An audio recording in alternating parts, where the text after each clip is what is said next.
Good day, please introduce me yourself.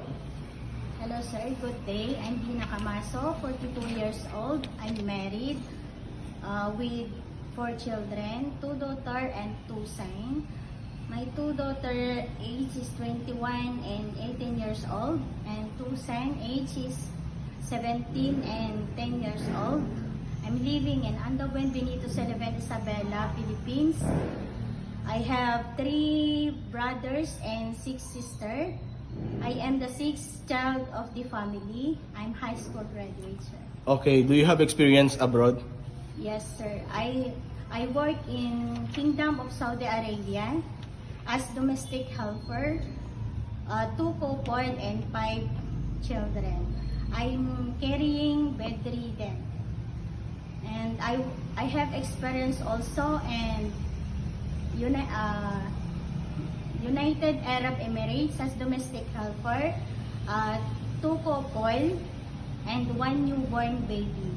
And I also experienced for 2 years contract again in Al Batin, United Arab Emirates, 2 couple and 4 kids. And I'm carrying autism, and I prepare all the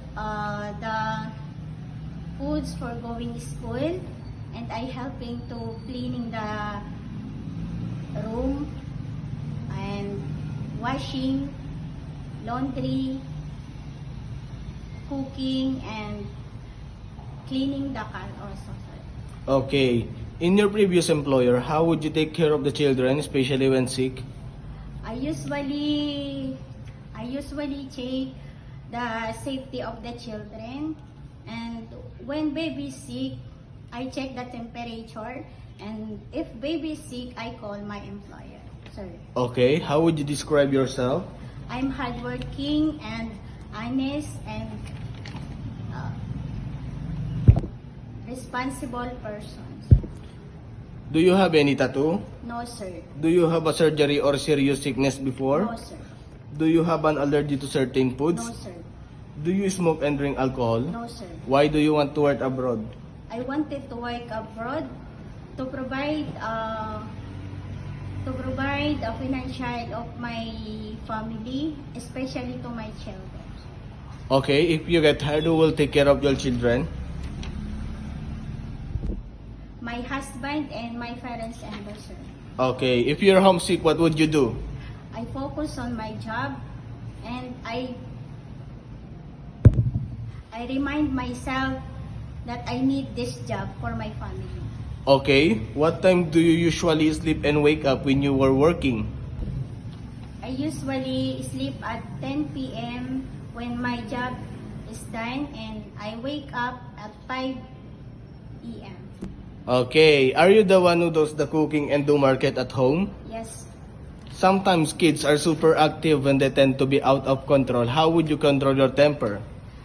I will do patient, stay calmer, and when dealing them.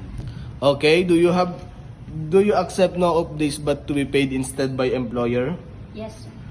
When you visited the parents, relatives, and friends of your employer, will you help and do the housework there? Yes, sir. Can you promise not to let money in Hong Kong? Yes, sir. Are you scared of dogs and cats? No, sir. Are you willing to share room with kids? Yes, sir. Do you promise not to use cell phone during working hours? Yes, sir. Do you promise to finish your contract? Yes, sir. Willingly. Okay, can you cook Chinese foods?